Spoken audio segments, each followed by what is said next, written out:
Bienvenidos a esta sesión del curso de Derecho y Obligaciones. En esta oportunidad vamos a analizar a las obligaciones de hacer. Como primer término tenemos que conceptualizar a las obligaciones de hacer, siendo estas las que implican la realización de una acción por parte del deudor a favor del acreedor.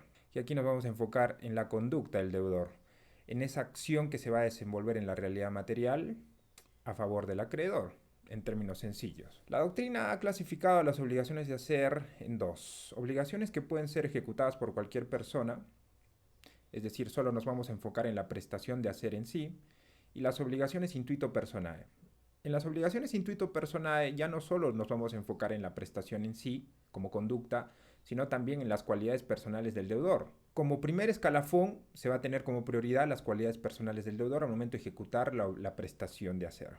Por ejemplo, imaginemos que A y B, una pareja de novios, deciden contraer matrimonio y para la recepción del matrimonio, al momento de la celebración en sí, cuando están con todos los invitados, deciden contratar a una orquesta X. La orquesta X tiene un conjunto de álbumes musicales que ha grabado a lo largo de los años y a lo largo de su trayectoria, y es una orquesta prestigiosa. Esta orquesta solo va a poder ofrecer estos servicios por ella misma, es decir, no va a existir la posibilidad que le ejecute otra orquesta Y, digamos la orquesta Y, porque la orquesta Y no ha creado estos temas musicales. Es por eso que, por las cualidades personales del deudor, como sujeto obligado, en este caso la orquesta X, solo ésta va a poder cumplir este servicio. Surge la pregunta: ¿quién puede cumplir la obligación? En principio, solo el deudor va a poder cumplir la obligación a la cual está obligado. Sin embargo, no existe ningún impedimento para que una persona distinta al deudor pueda ejecutar la prestación, ¿no? Es por eso que en principio la obligación de hacer puede ser cumplida por el deudor o por persona distinta a este. Sin embargo, existen excepciones, y estas excepciones se enmarcan dentro de los siguientes supuestos: por acuerdo entre las partes, siendo el deudor la única persona que debe cumplir la obligación. En efecto, las partes pueden estipular en el contrato que solo el deudor va a ser la única persona que va a poder ejecutar la prestación y no va a poder existir la posibilidad de una sustitución del deudor para que pueda cumplir con la obligación, ¿no? Las obligaciones intuito personae, como lo mencioné en un inicio, según las cualidades del deudor, solo esta persona va a poder ejecutar la prestación, ¿no? Imaginemos también otro ejemplo. A decide contratar al pintor B, un pintor muy talentoso que ha confeccionado distintos tipos de obras artísticas en cuanto a la pintura, y el cual tiene un método o un estilo particular para ejecutar sus pinturas. Entonces no se va a poder reemplazar a este pintor, porque según sus cualidades personales solo él va a poder ejecutar este tipo de estilo el cual ha desarrollado a lo largo de su experiencia. Otra excepción vendría a ser por mandato de la ley, cuando se impide que la obligación le ejecute un tercero. Como lo señalamos en la primera sesión, una de las fuentes de las obligaciones es la ley, y por mandato de la norma o por mandato de la ley se puede estipular de que solo el deudor sea la única persona la cual deba cumplir con esta prestación de hacer a favor del acreedor. Plazo y modo de ejecución de la prestación de hacer. Este supuesto normativo está regulado en el artículo 1148 del Código Civil, el cual regula que el obligado a la ejecución de un hecho debe cumplir la prestación en el plazo y modo pactados o, en su defecto, en los exigidos por la naturaleza de la obligación o las circunstancias del caso. Aquí entramos a un primer problema, porque estas dos categorías jurídicas, el plazo y el modo, han sido desarrolladas dentro de la teoría del acto jurídico. Situación que nos hace imposible poder desarrollar de forma profunda estas dos categorías como modalidades del acto jurídico. Sin embargo, eso no impide que podamos definirlas a grosso modo, y en efecto el plazo indica el momento desde el cual se inicia o finaliza la eficacia del acto jurídico.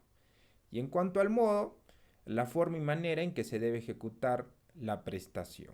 Para poder comprender estos dos términos, vamos a aterrizar en la realidad material a través de un ejemplo. Imaginemos que A y B, la misma pareja de novios que han decidido contraer matrimonio, deciden contratar a una empresa, la empresa, digamos, X, cuyo objeto social es dedicarse a las decoraciones al momento de la celebración del matrimonio, encargarse del buffet, encargarse de la elección del lugar donde se va a desarrollar la recepción del matrimonio. A y B deciden contratar a esta empresa para que, digamos, realice la decoración digamos, de la recepción donde se va a desarrollar el matrimonio, la elección de los proveedores, la elección de las decoraciones, etcétera, en un plazo, digamos, de, no sé, 2 meses, digámoslo así. Entonces el plazo va a indicar el momento desde que nace la obligación hasta que finaliza, hasta que se cumple la obligación por parte del deudor, en este caso la empresa X, ¿no? En cuanto al modo, vendría a ser la forma y manera en que debe ejecutarse la obligación. En este ejemplo, imaginemos que A y B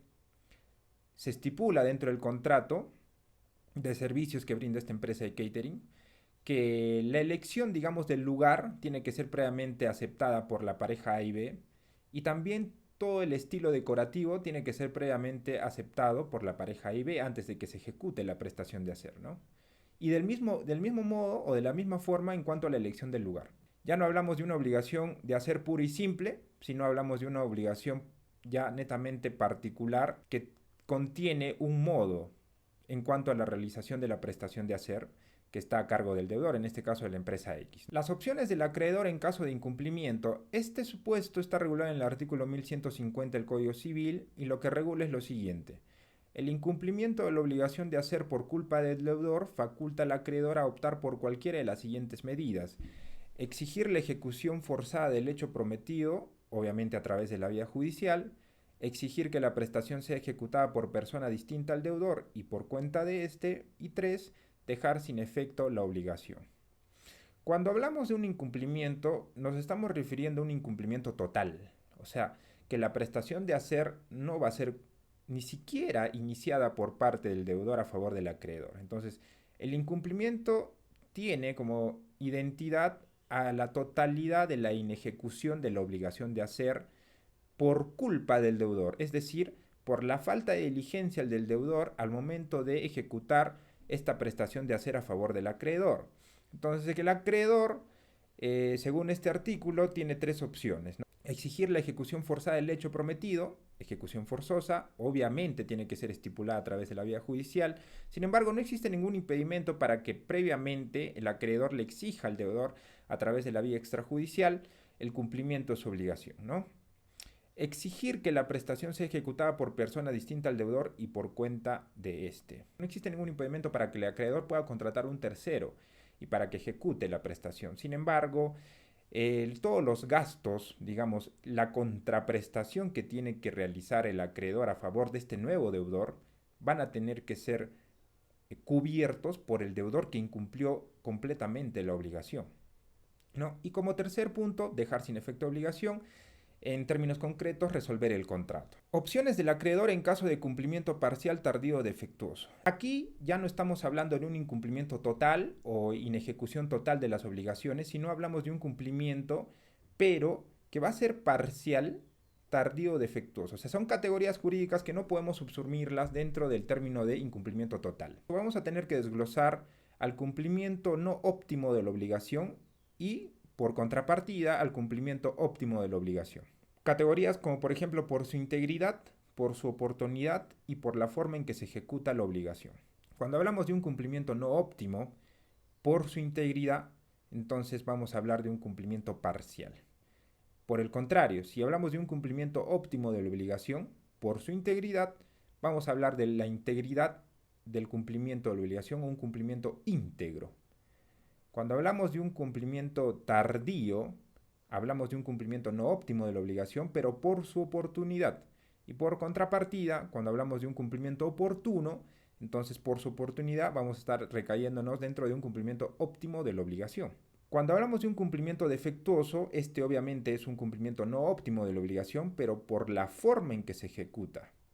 Y sin embargo, por contrapartida, hablamos de un cumplimiento adecuado, es decir, un cumplimiento óptimo, pero también por la forma en que se ejecuta. Teniendo en cuenta o teniendo claro, digamos, este desglose en las categorías, vamos a poder comprender mejor los supuestos normativos que regula el Código Civil para solucionar los diversos problemas del cumplimiento parcial, tardío y defectuoso de la obligación de hacer.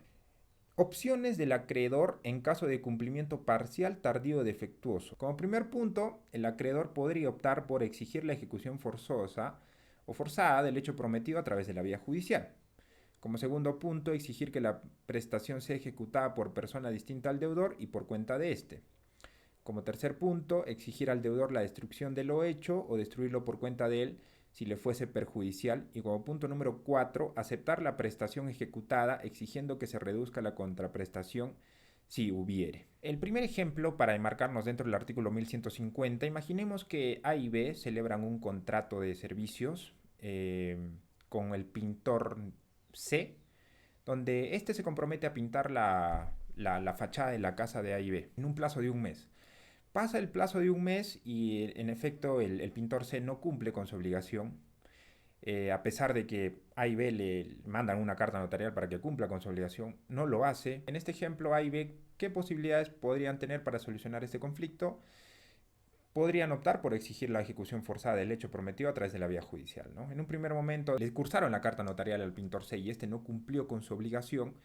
No existe ningún impedimento para que puedan confeccionar una pretensión procesal y exigir la ejecución forzada de la obligación de hacer, la cual ha nacido de este contrato de servicios que suscribieron en un primer momento. Ahora, cabe aclarar que en este supuesto del artículo 1150 no existe ningún impedimento para acumular la pretensión de indemnización por daños y perjuicios, ¿no? Tal cual como lo regula el artículo 1152, ¿no? Indemnización de daños y perjuicios. En los casos previstos en los artículos 1150 y 1151, el acreedor también tiene derecho a exigir el pago de la indemnización que corresponda. Es decir, estos supuestos que están regulados en el artículo 1150 y 1151, que ya los vamos a ver, no existe ningún impedimento para que el acreedor acumule la pretensión de indemnización por daños y perjuicios. En cuanto a un ejemplo del artículo 1151, imaginemos que la señorita A tiene una casa muy bonita y está próxima o está muy cercana a la fecha de celebración de su cumpleaños. Entonces, la señorita A contrata al jardinero B para que pueda realizar una refacción y decoración de su jardín en un plazo de un mes, dado que en un mes se va a celebrar su cumpleaños, va a ser una fiesta ostentosa en el jardín trasero de su casa. Celebran un contrato de servicios con este jardinero, o ya estando próxima a la celebración de la fiesta, la señorita A se percata pues que el jardinero no ha realizado el trabajo conforme a lo cual se ha acordado. En este caso, aquí estamos hablando prácticamente de un cumplimiento parcial, porque obviamente no va a llegar a la fecha. El jardinero se va a encontrar en la imposibilidad de entregar el trabajo culminado a la fecha acordada, cumplimiento parcial y a la vez un cumplimiento tardío.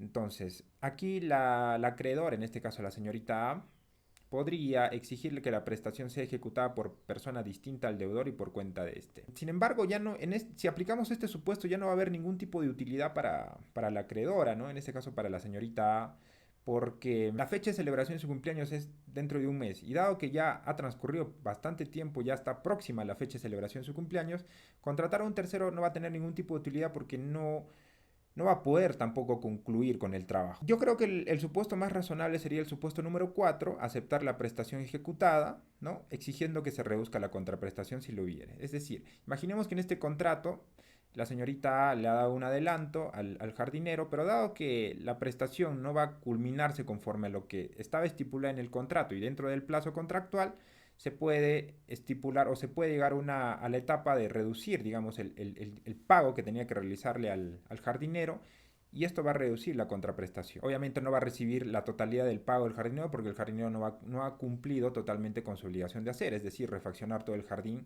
de la señorita A. Y como lo mencioné también, no existe ningún impedimento para que en estos supuestos se pueda acumular también la pretensión de indemnización por daños y perjuicios. Sin embargo, esta va a tener que ser debatida en la vía judicial, ¿no? No se puede estipular o acreditar la indemnización por daños y perjuicios en la vía extrajudicial, sino que va a tener que ser un tercero quien resuelva esta controversia. Cumplimiento deficiente sin culpa del deudor. El artículo 1153 regula otro supuesto cuando ya la falta de diligencia no va a ser imputable en la persona del deudor. El cumplimiento parcial tardío o defectuoso de la obligación de hacer sin culpa del deudor permite al acreedor optar por lo siguiente. 1.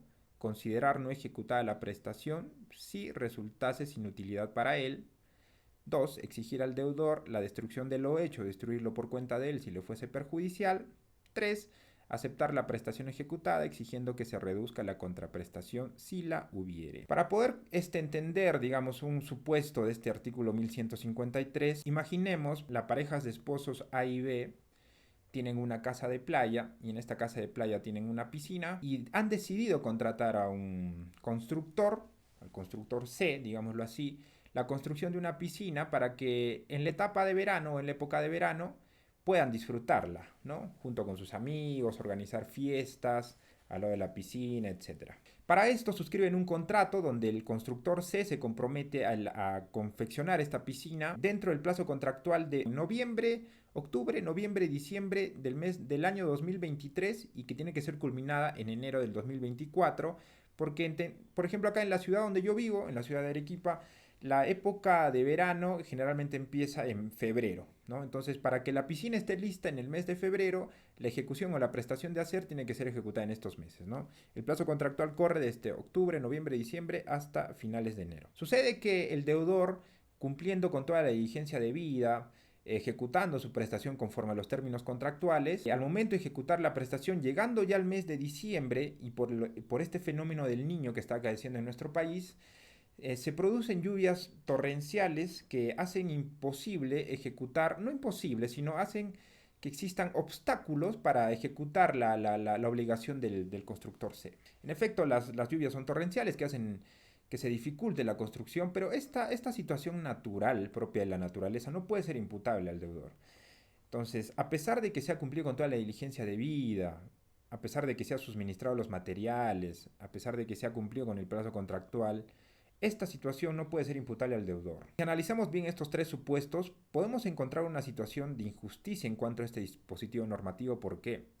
Porque si digamos, debido al fenómeno del niño, el constructor C no puede ejecutar ya su prestación conforme a los términos contractuales y se llega a la conclusión, digamos, que en la realidad material el constructor C termina la piscina en el mes de mayo, mes donde ya la época de verano ha culminado acá en la ciudad de Arequipa, entonces vamos a ver que va a haber un cumplimiento deficiente. Primero tardío, quizás no defectuoso porque la piscina está totalmente completa, realizada, pero sí tardío porque la finalidad o el objeto de la construcción de esta piscina fue para disfrutar esa época de verano del año 2024.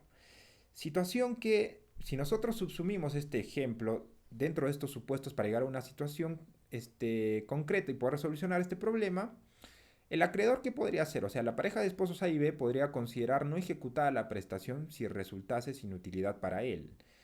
Surge la pregunta si es que la construcción de la piscina no tiene ningún tipo de utilidad. Desde mi punto de vista, yo creo que sí tiene una utilidad, no para esa época de verano, pero quizás sí para los veranos posteriores, ¿no? Los veranos del año 2025-2026. Como supuesto número 2, exigir al deudor la destrucción de lo hecho o destruirlo por cuenta de él si le fuese perjudicial. El hecho de que el constructor se haya culminado con la piscina no es perjudicial para los acreedores, ¿no? Para A y B. Ahora, exigirle al deudor la destrucción de lo hecho después de haber culminado y haber ya llegado al mes de mayo y ahí recién los acreedores comuniquen al deudor la destrucción de lo hecho, me parece que no se sujeta dentro del mundo de lo razonable. 3. Aceptar la prestación ejecutada exigiendo que se reduzca la contraprestación si lo hubiere. Este supuesto número 3 para este caso concreto sí podría ser razonable, se podría exigir, digamos, al deudor que se reduzca la contraprestación debido a que el motivo de la construcción de esta piscina fue para, digamos, disfrutar la época de verano del año 2023, ¿no? Que va desde febrero hasta quincena de marzo aproximadamente. Sin embargo, no existe ningún impedimento para que por la autonomía privada de las partes contratantes se pueda estipular otro tipo de soluciones, pero ya dentro de los términos contractuales. Situación que deberá ser analizada dentro del caso concreto y que escapa pues a la expansión de este curso, ¿no? Que lo estamos desarrollando simplemente en términos básicos. Artículo 1154, prestación imposible por culpa del deudor. Aquí encontramos un problema cuando hablamos de imposibilidad material. La imposibilidad material, digamos, de un hecho es cuando no puede acaecer en la realidad. Cuando hablamos de imposibilidad, no existe ninguna forma de que un hecho pueda acaecer en la realidad material. Entonces ahí hablamos de una imposibilidad absoluta. Por ejemplo, imaginemos que A y B celebran un contrato donde B se compromete a proporcionar partes de la luna a favor de A, ¿no? Entonces claramente acá hay una imposibilidad material porque el deudor B, digamos, no va a poder cumplir con esta obligación de hacer a favor de A. Imposibilidad fáctica totalmente absoluta que no va a poder acaecer en la realidad. ¿Qué es lo que dice el artículo 1154? Si la prestación resulta imposible por culpa del deudor, su obligación queda resuelta, pero el acreedor deja de estar obligado a su contraprestación, si lo hubiere, sin perjuicio de su derecho de exigirle el pago de la indemnización que corresponda. La misma regla se aplica si la imposibilidad de la prestación sobreviene después de la constitución en mora del deudor. Para poder entender este artículo y para poder entender también la categoría de la imposibilidad por culpa del deudor, vamos a desarrollar un ejemplo. Imaginemos que el propietario A ha decidido contratar a un pintor, digamos, a un pintor B, un pintor muy talentoso, que acaba de graduarse de la universidad, ha estudiado la carrera de artes, y para que realice una pintura, un retrato, digamos, del acreedor A. El acreedor A ha estudiado un conjunto de pintores de la ciudad de Arequipa y ha decidido contratar a este pintor B debido a sus cualidades personales y suscriben un contrato para que el retrato pueda ser ejecutado en el plazo, digamos, de una semana. Se suscribe el contrato, pero el pintor no realiza el retrato, pasa la semana. Sin embargo, el pintor B ya no se encuentra en el país. ¿Qué sucede? De que antes de que se gradúe el pintor B, debido a que es una persona muy talentosa, había postulado una beca para estudiar un máster en el extranjero, y debido a que ganó la beca no pudo ejecutar digamos, la prestación o este retrato en favor de A, ya que antes de la ejecución contractual ya tenía que viajar a la ciudad de Lima y al extranjero para regularizar un conjunto de documentación. ¿Qué es lo que sucede aquí? Se constituye una imposibilidad relativa, porque podría surgir la posibilidad de que el pintor B regrese al país y pueda realizar la ejecución de su prestación. Sin embargo, realizando una ponderación y poniéndonos en los zapatos del pintor B, yo creo que preferiría continuar con sus estudios de este máster, ¿no? Entonces aquí va a haber una imposibilidad por culpa del deudor. El deudor no ha tomado esta diligencia, no ha cumplido con esta diligencia debida que debe estar sujeto todo deudor, y por ende aquí el acreedor necesariamente ya no va a estar obligado al pago de la contraprestación. O sea, el pago que debió recibir el pintor no va a poder ser exigido por este. Y también, pues, como también en los casos de los artículos 1150 y el artículo 1151, va a existir la posibilidad de exigirle el pago de la indemnización por los daños y perjuicios que corresponda. La misma regla se aplica si la imposibilidad de la prestación sobreviene después de la constitución en mora del deudor. ¿Qué es la mora? Esta figura está regulada en el artículo 1333, si no me equivoco, el Código Civil, y al cual le vamos a dar lectura. Constitución en mora. Incurre en mora el obligado desde que el acreedor le exija judicial o extrajudicialmente el cumplimiento de su obligación. Al momento que se realice esta comunicación, entonces vamos a hablar de esta figura propia del derecho civil patrimonial de la Constitución en mora. Obviamente este artículo también señala otros supuestos donde no es necesaria la intimación para que la mora exista. Intimación en mora, entendiéndola como la comunicación que realiza el acreedor al deudor para el cumplimiento de esta obligación. Situación que la dejamos para otro momento, ya que el motivo de esta parte del curso es enfocarnos en las obligaciones de hacer. Sin embargo, es necesario tenerlo en cuenta como aspecto teórico para poder comprender las otras figuras jurídicas que vamos a desarrollar en el futuro. Prestación imposible por culpa del acreedor, artículo 1155 del Código Civil. Aquí ya no nos vamos a enfocar, o la imputación ya no va a recaer, digamos, en la persona del deudor, sino que por contraparte la imputación va a ser enfocada en la persona del acreedor. ¿Qué es lo que señala este artículo? Si la prestación resulta imposible por culpa del acreedor, la obligación del deudor queda resuelta, pero éste conserva el derecho a la contraprestación si lo hubiere. Igual regla se aplica cuando el cumplimiento de la obligación depende de una prestación previa del acreedor y al presentarse la imposibilidad hubiera sido constituido en mora. Si el deudor obtiene algún beneficio con la resolución de la obligación, su valor reduce la contraprestación a cargo del acreedor. Para poder comprender este artículo vamos a señalar otro ejemplo que nos va a aclarar el juicio en este sentido. Imaginemos que el abogado A, recién graduado, decide iniciar su carrera profesional, ejercer su carrera profesional como abogado independiente, y para esto decide contratar a la empresa B, que es una empresa que se dedica al diseño gráfico, para la creación de un logo profesional, ¿no? De un logo que se enfoque en, digamos, en la tarea o en la profesión de la persona, en este caso el abogado.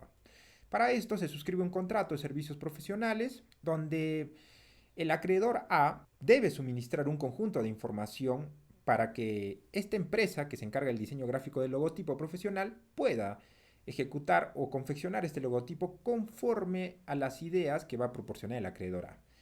Se me ocurre que estas ideas podrían ser fotos de la oficina recién arrendada donde va a ejercer la profesión el abogado A, fotos también del abogado A, la rama a la cual se está dedicando el abogado A, se me ocurre la rama del derecho civil, y en base a esta información es que la empresa diseñadora del logo recién se va a encontrar facultada para poder crear este logotipo, ¿no?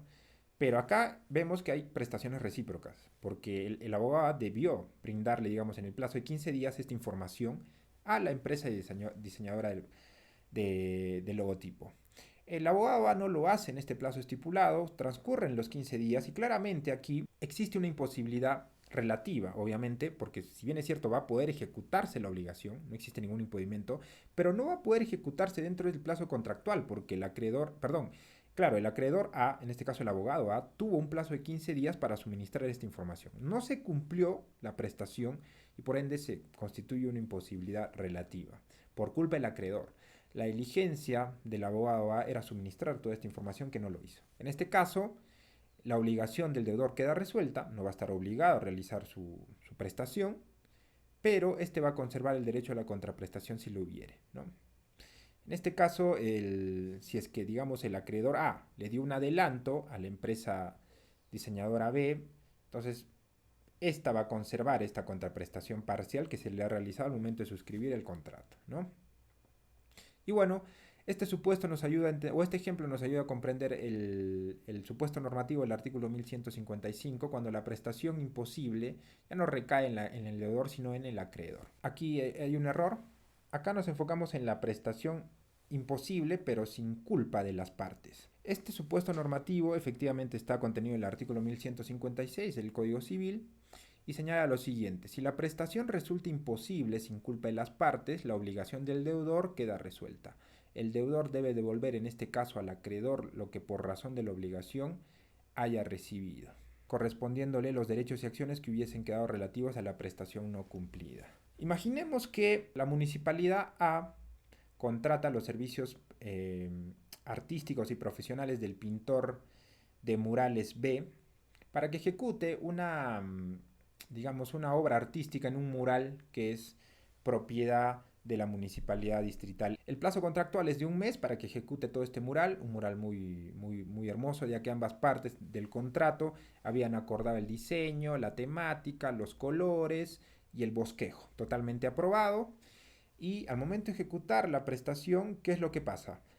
Surge un terremoto de intensa magnitud que hace que se destruya el mural. Entonces aquí hablamos de una imposibilidad absoluta porque no va a haber una base material sobre la cual se tiene que ejecutar el mural, el cual va a estar totalmente destruido, pero por una imputación que no va a ser recaída en ninguna de las partes contratantes, es decir, ni en el acreedor, la municipalidad, ni en el deudor, el pintor, sino que debido a un fenómeno natural es que se va a tornar imposible absolutamente ejecutar el mural porque ya no existe el mural se destruyó.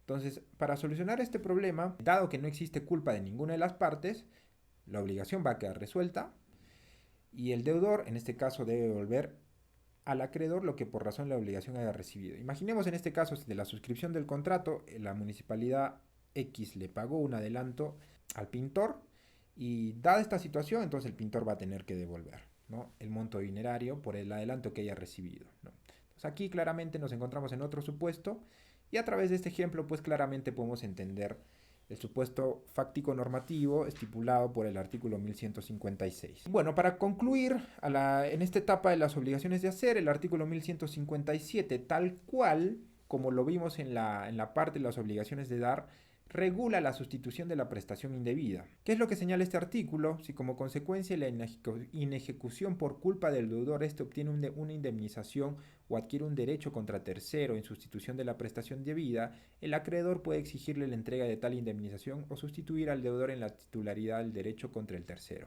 En estos casos, la indemnización de daños y perjuicios se reduce en los montos correspondientes. Si el deudor, al momento de la inejecución de la obligación, ya sea por incumplimiento total parcial, tardío, defectuoso, conforme a los supuestos anteriores que hemos visto, si el deudor recibe, digamos, el pago o obtiene una indemnización o adquiere un derecho contra tercero, entonces el acreedor va a poder sustituirse en la entrega o el pago de esta indemnización a su favor por este incumplimiento, pero que obviamente va a tener que ser imputado en la persona del deudor, ¿no?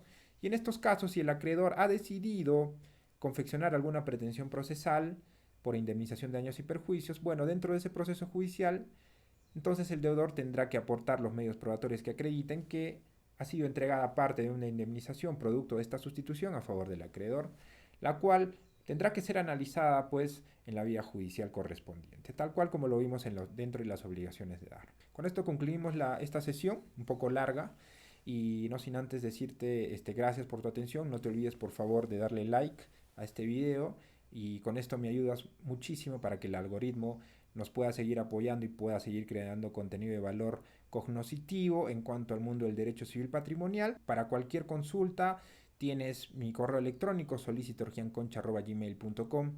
Cualquier consulta también al WhatsApp más 51 90 667 28 10 y mi red social me puedes encontrar en Facebook como Giancarlo Concha. Por favor, una vez más te pido que le des like a este video y también si es que puedes añadir un comentario, también me ayudaría muchísimo. Sin más, nos vemos en la próxima sesión de este curso de Derechos y Obligaciones. Muchísimas gracias.